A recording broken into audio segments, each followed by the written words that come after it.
上一世，我第一时间冲进爆炸现场救男友，自己的半边脸却留下疤痕，彻底毁容。他发誓要对我一辈子负责，转头就嫌我丢人现眼，还逼我交出外公遗产，说是补偿他因我毁容的委屈。这一世，他咳嗽求救，我冷眼旁观，火焰炙烤着实验室的玻璃窗，将我的影子拉得扭曲，耳边是江旭嘶哑的呼救：“沈宁，快救我！”但他显然笃定我一定会冲进去，语气里毫无慌乱。我没有吭声，静静地站在原地。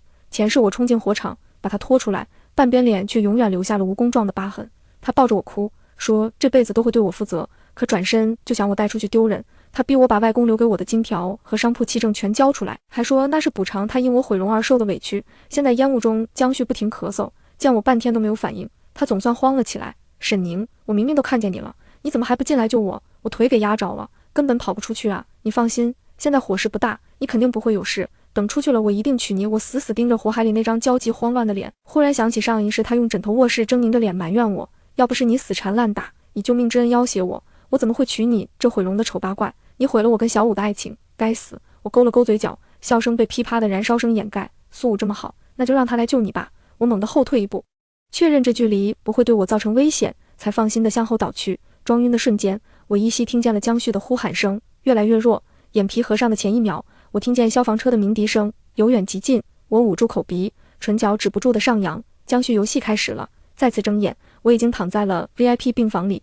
我下意识地抚摸脸颊，一如既往的光滑完美。消毒水中混杂着一股熟悉的橘子香水味，甜得发腻，就和苏武本人一样。他正坐在床边削苹果，看见我醒了，立刻红了眼眶：“姐姐，你吓死我了！江旭哥哥还在抢救，医生说他脸可能保不住了。”我扯了扯嘴角，神情淡然：“是吗？那真可惜，他最在意那张脸了。”苏武的苹果刀顿了一下：“姐姐怎么能这么说？江旭哥哥都是为了陪你做实验才……”我笑出声：“陪我？他昨天可是特意叮嘱我说今天要独占实验室，让我别来凑热闹，又在爆炸前10分钟发消息催促我过去10分钟，正好是我从宿舍走去实验室所花的时间。”苏武脸色有些发白，拿着水果刀的手不自觉颤抖起来。护士恰好走了进来，我挑了挑眉，故意询问护士：“姐姐，请问爆炸原因出来了没啊？我好像隐约看到了影子，还闻到了汽油的味道。”护士愣了愣：“汽油不清楚，但消防那边说现场有2次燃烧的痕迹，像是有助燃剂，晚点应该会有警察来找你问话，你可以和警方说。”啪嗒的一声，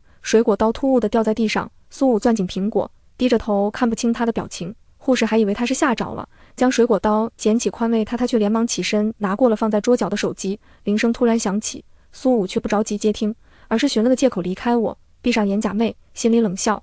我看见了来电显示是江旭打来的电话，他倒是挺有能耐，这么快就醒过来了。那我这个女朋友说什么也得去看望他。医生过来给我检查了下，确认我没什么问题，输完液便可以出院了。我去看江旭时，他脸上缠着厚厚的纱布，见我进来，他立刻挣扎着想坐起来，声音哽咽：“宁宁，你没事？太好了，我还以为再也见不到你了，你怎么会突然晕了？”他似乎在怀疑什么，我直接退后2步，叹气道：“火势太大了，热浪让我无法呼吸，不然我肯定会救你的。对了，江旭，就算是实验出错，也不至于这么大的火吧？你是放什么特殊材料吗？”江旭的脸色变了又变，似乎在懊恼自己泼了一桶汽油，把自己赔了进去。他此时伸手死死攥住我的衣角：“医药费，你别担心，我很快就能。”他剧烈咳嗽起来，用纸巾捂住嘴：“只是手术费还差些，我不想让你我忍住笑意。”将果篮放在床头柜上，真是有意思，都想害我了，还得找我乞讨呢。我问过医生了，你后续治疗要花不少钱。我联系了外公，他说我的信托基金要等我结婚才能动。江旭的身体僵了一下，纱布下的嘴角大概在抽搐。你这是什么意思？我无辜的耸肩，就是字面上的意思啊。我暂时没钱，你只有自己想办法了。上一世我躺在病床上，什么话都还没说呢，他便先开始诉说自己手头紧，让我自己想办法交医药费。我不过是将他曾说过的话原封不动还给他而已。他显然也想到了这点，纱布下的眼睛全是探究，正僵持着。病房门被推开，一个穿着黑色西装的男人走进来，身后跟着律师模样的人。他身形挺拔，眉眼锐利，看到我时微微颔首：“沈小姐，我是贺景慈，你外公的法律顾问，他听说你出事，让我过来看看。”贺景慈，我记得是法律界出了名的狠角色，年纪轻轻就帮外公打理数十亿的海外资产。上一次我毁容后，他也曾来过一次，皱着眉说江旭配不上我，后来就再没见。江旭显然也认出了他，语气瞬间客气起来：“贺先生，麻烦你跑一趟了。”贺景子没理他，径直走到我面前：“沈小姐，需要我帮你处理后续事宜吗？包括实验室的责任认定？”我看着他眼中一闪而过的探究，忍不住仔细打量起他，那双黑眸深邃似寒潭，冷白皮肤衬得整个人清贵又锐利，可比满脸纱布的江旭顺眼多了。我突然有了很不错的想法。离开医院后，我约了贺景慈在附近的咖啡馆见面。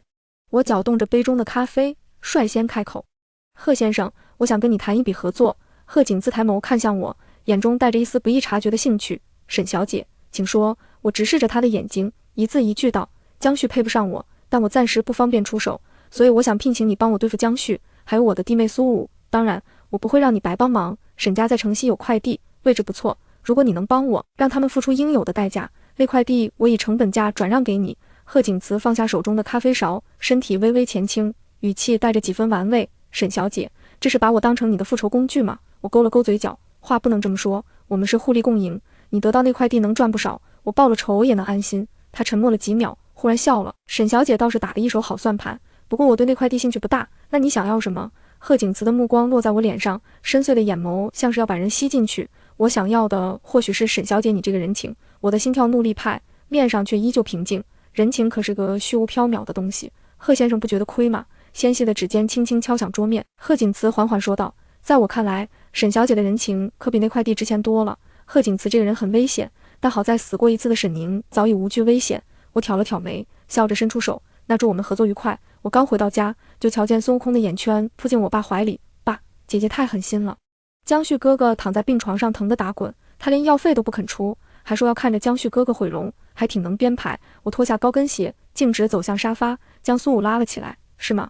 我去看望江旭时，你也不在现场啊？怎么知道我不出医药费呢？怎么？难道我好妹妹跟我男朋友私下来往密切？”我似笑非笑，而苏武脸色煞白，求助似的看向他妈，他妈立刻帮腔：“沈宁，江旭是你男朋友，你因为他毁容就嫌弃他，这说出去让我们苏家怎么做人？小武是去替你照顾江旭，你要懂得感恩。”我爸皱着眉，也向我表达了他的意见：“宁宁，家里不缺这点钱，别让外人看笑话。”我冷声嗤笑，一个赘婿，在我妈离世不足半年，就把小三娶回沈家，靠着沈家的扶持才站稳脚跟后，开始学会对我指手画脚了。爸，叫你一声爸，是因为你还不算纯，还知道当个人你出轨的事，等你下去了，自然有我妈跟你算账，所以我好心提醒你一次，外公让你住在这里是念着我妈的情分，但你别忘了，这个家的钱，包括你现在坐的椅子，都是我妈和外公留给我的。我看向苏武，他妈面露讥讽：“至于你一个靠着当小三上位的人，有资格教我怎么做人？”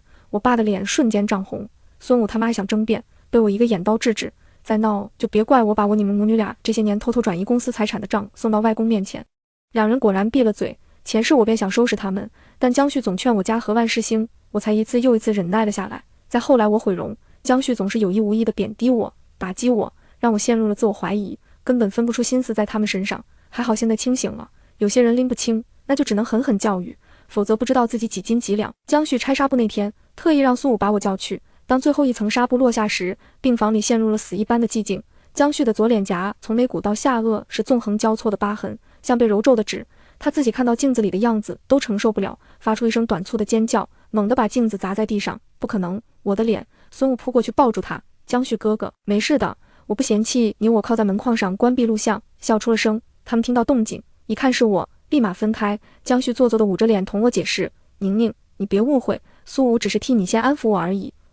我现在这副样子太吓人了，医生说还是有希望，治疗只是费用。”江旭垂眸不语，另一只手攥着拳头不停颤抖。换做以前的我，肯定早就扑上去安抚他了，但我现在太懂他想干嘛了。他故意把我叫来，演一场苦肉计，让我心软。只是我到的时间不太凑巧，当面戳破了两个人的暧昧。我慢悠悠的鼓掌：“你俩感情这么好，不如我放手成全你俩。”苏武脸上闪过一丝欣喜，下意识地抚上自己的小腹，可江旭却不乐意了：“我都和你解释了，你说这种话做什么？我和小吴只是朋友。”我轻蔑地笑出声，余光瞥向苏武失落的神情。可这次真不怪我，我可是主动成全呢，是江旭既要又要啊！我开始坚持每天去医院看江旭，每次我都会带上一面镜子，用手指点着他疤痕最深的地方。你看这里这疤痕倒是挺有特点，以后出去别人一眼就能认出你。虽然你现在变丑了，但依然惹人注目。你这表情什么意思？我都没直接骂你丑，你还生气？江旭，你是个成年人，连基本的控制情绪都做不到，你是废物吗？我说了我没钱，你自己不会想办法吗？这么爱要饭，那去做网络乞丐，说不定有些特殊癖好有钱人看上你了，主动包养你呢。前世将军如何拖我贬低我，我也毫不客气地还了回去。苏武想替他出头，被我一句话堵回去：你要是真心疼他，就把你妈从我家偷走的古董卖了，给他治病啊。他的脸瞬间白了，哭哭啼啼地跑出了病房，转头又在我爸和他妈面前哭诉。可我爸这次一句话都不敢放了，而江旭根本不会内耗，反倒一味指责我的，不是说我现实，说我变了，可都这样了，他居然还高高在上，可能这就是渣男的自信吧。指责完了，他又提起医药费，沈宁，你闹也闹过了，骂也骂了，咱俩也扯平了。今天护士又过来催促缴费了，我根本不惯着他，反手便在他没受伤的右脸来了一巴掌。我冷声说道：江旭，我每天来医院看望你，你却一心只想找我要钱，你也好意思骂我？现实行吗？那我就更现实一点。江旭，我现在正式通知你分手，我已经找人查过了，江旭这段时间索要无果，只能自掏腰包付了医药费，但现在他账上已经没钱了，很快就要被赶出医院了。他真以为我这段时间天天来医院是口是心非，还关心他呢？我不过是在等等最佳时机，在他绝境之时，化作最锋利的刀刃，击毁他最后的希望。江旭的止痛药很快用完了，他疼得整夜睡不着，终于演不下去了，打电话来骂我，声音嘶哑得像破旧的风箱：沈宁，你这贱人，赶紧给我缴费，把药送来，我要用最贵的进口药。我正在和贺景慈看各种合同文件，漫不经心地回复他，这点疼都受不了，你以后怎么成大事？忍忍就过去了。再说了，咱俩可分手了，别有事就找我。挂了电话，贺景慈弟，给我一杯咖啡，需要我帮忙处理吗？僵尸最近在竞标，我可以让他们出局。我接过咖啡，指尖碰到他的手，微微一顿，不用这么兴师动众，江家可顾不上他。我记得前世差不多就是这段时间，江家便会宣布破产，江旭重生归来自然也会记得此事，所以他才会屡次三番向我索取金钱。和贺景慈接触多了才知道，他不仅是外公的法律顾问，他父亲是军区高层，母亲是医学泰斗，而他自己15岁就上了福布斯青年榜，20岁创立的投资公司，现在市值数十亿，这么好的条件，却偏偏做我外公的法律顾问。我没忍住便问了他，他顿了顿，提了另一件事：小时候在你外公家见过你，你把最大的草莓分给了流浪猫。我愣了愣，完全不记得有这回事。他垂眸，修长手指摩挲着咖啡杯，光影在他眉眼间流转。你外公让我多照顾你，我便一直记着。我挑了挑眉，正想反驳他肯定是说谎了，毕竟前世他就出现过一次，可算不上什么照顾。这时他手机突然响了，贺景慈看完后脸色微沉。江旭联系了一些媒体，说手里有能让你身败名裂的证据，明天一早就会曝光。第二天，江旭散布的谣言果然铺天盖地袭来。贺景慈本想直接出钱买断所谓的证据，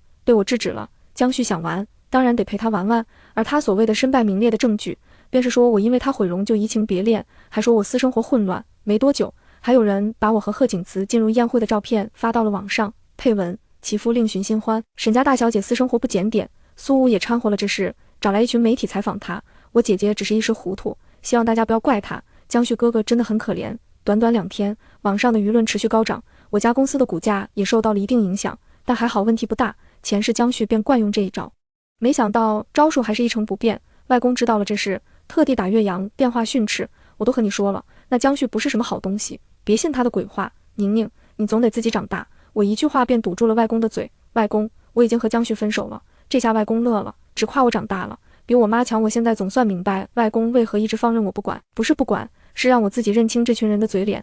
可惜前世我被泼得太狠了，连江旭离间我和外公的感情都没察觉。挂断电话，我便发帖回应，将江旭拆线那天与苏武相拥的视频发了出去。我不是移情别恋，我是在自救。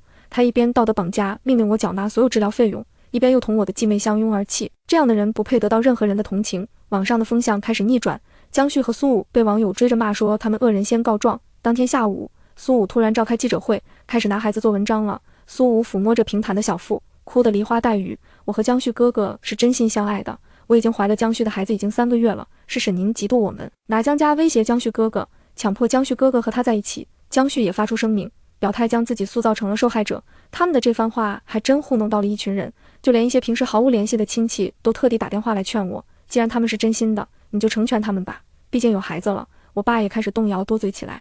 宁宁，你们是亲姐妹，和气生财，不管怎么说，小武已经怀上江旭的孩子了。我直接打断爸，你要是嫌日子太安稳，我不介意让外公把你送回乡下老家。我爸脸一僵，悻悻闭嘴。可苏以为自己稳操胜券了，还特地发消息挑衅我，姐姐不会生气吧？虽然我和江旭认识的晚，但我肚子争气啊！你看这么多人都支持我呢，姐姐可就别再来招惹江旭了。我真怀疑苏武和江旭两人天天左右脑互搏，我不早就通知江旭分手了，他糊弄外人就算了，怎么连苏武都没告知？怪我，既然没通知到位，我干脆找人偷偷采集了江旭的血样，又给苏武寄了一份亲子鉴定采样盒，谎称只要他能证明孩子是江旭的，我便彻底放手。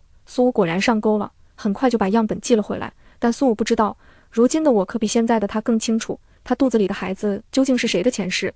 苏武的孩子5岁生日时，我偶然撞见了一个男人拿着亲子鉴定报告威胁苏武，给钱，你要不给我钱，我就将这消息捅到江旭面前去，让你连金丝雀都当不了。也是那次，苏武才知道自己肚子里的孩子不是江旭的。鉴定结果出来的当天，正好江家宣布了破产，江旭自知无力回天，被医院赶出来后，便找了个房子租下，我便让人把报告直接贴在江旭出租屋门口。江旭看到报告上排除亲生血缘关系几个字时，当场就炸了。他愤怒地在出租屋里大发脾气，攥着手机的手青筋暴起，对着电视狠狠砸去，显示器应声碎裂，飞溅的塑料外壳在墙面上撞出细密的裂痕。苏武刚进门就被江旭扔过来的水杯砸中额头，鲜血瞬间流了下来。江旭猩红着眼扑过去，坑坑洼洼的脸上狰狞地扭曲着，他死死掐住苏武的脖子：“贱人，你敢骗我？那个野男人是谁？你是不是早就给我戴绿帽子了？”苏武吓得魂飞魄散，拼命挣扎否认：“你在说什么？我根本听不懂。”江旭将报告丢在了苏武脸上，他看过后脸色瞬间惨白：“不是的，不是我，是沈宁，是沈宁搞的鬼。”我扯了扯嘴角，十分无语。苏武欺骗不假，江旭更不无辜，他那就是报应。我将平板还给贺景慈：“你在别人的出租屋里安装监控不犯法吗？好歹也是个公司总裁，还是我外公的法律顾问啊，真不会对他有影响吗？”贺景慈嘴角噙着笑，缓缓说道：“那套房子被我买下来了，特地为江旭准备的，真是大手笔。”我小声嘀咕，江旭电话便打了过来，我眼神示意贺景慈将监控禁后，才施施然接起了电话。画面里，江旭一手举着手机，另一只手还掐在苏武脖子上，死死盯着他的声音从手机里传来：“沈宁，那亲子鉴定报告是不是你放的？你早就知道苏武肚子里的孩子不是我的，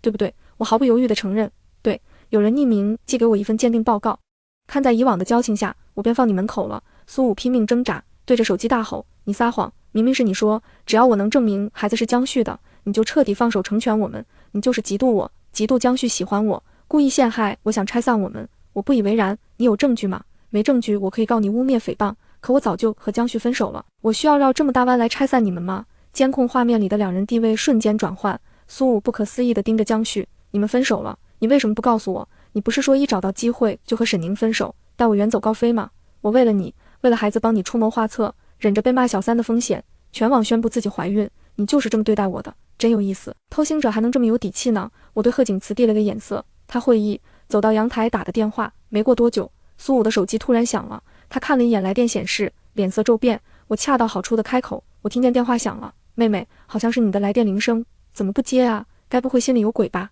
江旭的脸瞬间变得铁青，一把抢过手机，按下了接听键。电话那头传来一个陌生男人的声音：“苏武，钱准备好了没？你这都回去多久了？再不打钱来，我就把我们的照片发到网上去。到时候江旭还愿不愿意当你的接盘侠就不好说了。”怎么不说话？局势再一次扭转了，江旭狠狠地将手机摔在地上，一拳一拳打在苏武身上。“好啊，你刚刚还有脸质问我，你还敢狡辩，不仅怀了别人的野种，试图让我接盘，怎么你特地跑过来，就是为了从我这拿钱给别的男人？”苏武嚎啕大哭，不停地辩解：“不是的，你听我解释，我真的以为孩子是你的，我也是才知道，他确实是才知道孩子的生父是我让贺锦慈联系的，特地选择在今天让那个男人找上苏武，这些本就是会发生的，我不过是让事情提前集中爆发了而已。”过了几天，贺锦慈告诉我，苏武被江旭逼着出去借钱，毕竟江家已经破产，他仅有的积蓄也全花在了治疗费上，他现在是真的很需要钱。可苏武借助诈骗逼供的消息被我不小心放上网，现在他名声已臭，根本没人愿意借钱给他。只是当我瞧见贺锦慈递过来的监控录像，还是疑惑了。画面里，苏武鬼鬼祟祟站在一个仓库前，手指在锈迹斑斑的门锁上不停摩挲，这是在干嘛？贺锦慈的指尖在屏幕边缘轻点，画面突然切到仓库内部的热成像图。我查过了，江旭从医院出来后便租下了这仓库东北角的铁皮柜里是他私藏的钱，那些钱是江旭前几年偷偷变卖自家公司闲置设备换来的。苏武应该是偶然得知这个消息，深更半夜独自前往，估计是想拿走江旭最后的一点家底。我挑了挑眉，很是意外，江旭还真狗啊，连自家都坑。这个消息我转手高价卖给了江旭。当天晚上，贺锦慈顶着暴雨来到我家，好戏快开始了。贺锦慈把平板推过来，屏幕上正显示着仓库入口的实时画面。苏武在10分钟前又到了仓库，拿着工具鬼鬼祟祟的撬锁。我啧啧称奇，也是惊讶贺锦慈之吃瓜精神。江旭那边有动作吗？贺锦慈擦了擦头发，接过我手中的热水。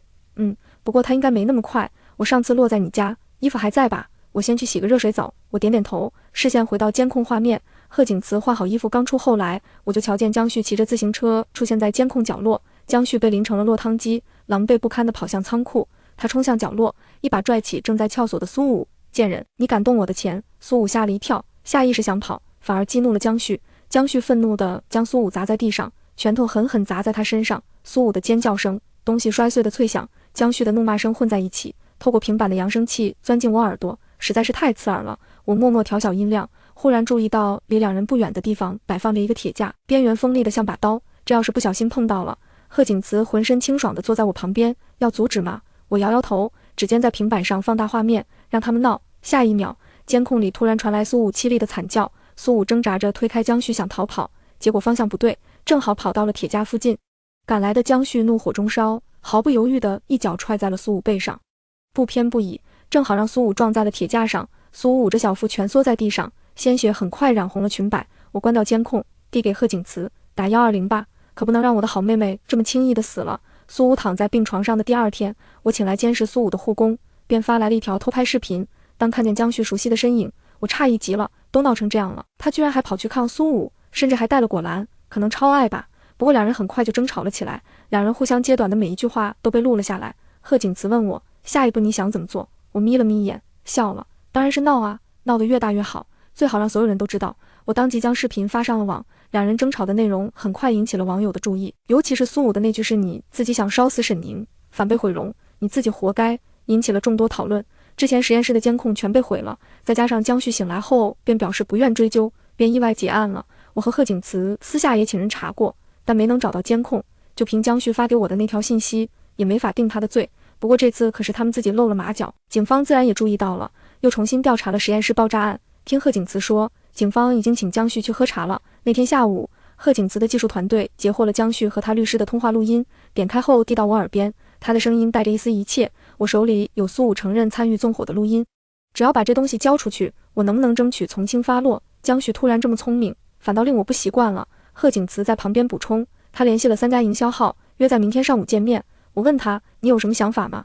贺景慈挑眉，将手机递给了我，让他曝光。我的人正在处理录音，诡计多端的男人，刚才我就注意到他一直拿着手机回消息呢，果然早就有计划了。不过很巧，与我的想法不谋而合。贺景慈的技术团队效率极高，第二天一早就在江旭的录音里加了段内容，一段合成过的江旭犯罪独白。当那段嫁祸计划的独白在直播间里响起时，连线的江旭瞬间慌了，不是我，这不是我说的。他慌乱地关掉了连线，营销号的直播也慌忙终止，但还是被人录屏了，网上炸开了锅。护工也发来消息，告诉我苏武报警了，看来他是想先发制人了。这两人还真是天生一对，不过这样也好，这场闹剧也该落幕了。深夜，我被玻璃破碎的声音惊醒，睁开眼就看到江旭举着刀站在床边，脸上的疤痕在月光下显得格外狰狞，眼底是同归于尽的疯狂。沈宁，都是你和苏武搞的鬼吧？你以为你们改了录音，报了警就能毁了我？当我蠢吗？我不知道跑的吗？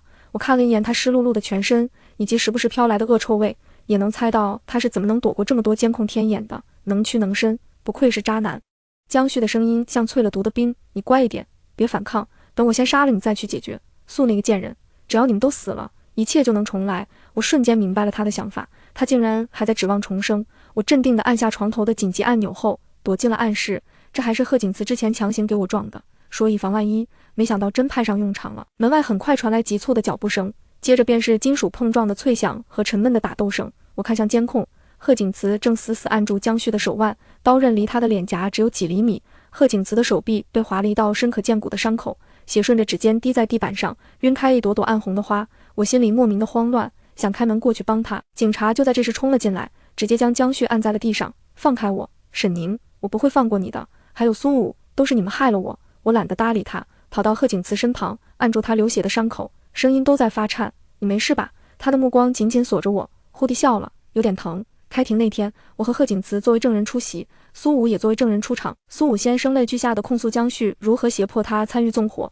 自己不肯，还被江旭武力制裁。他将自己的过错摘得干干净净，但显然江旭有准备，他没能搞死我，但也不可能轻易放过苏武。他的律师当场补交了新证据，是一则视频，视频时间正好是实验室爆炸前1小时。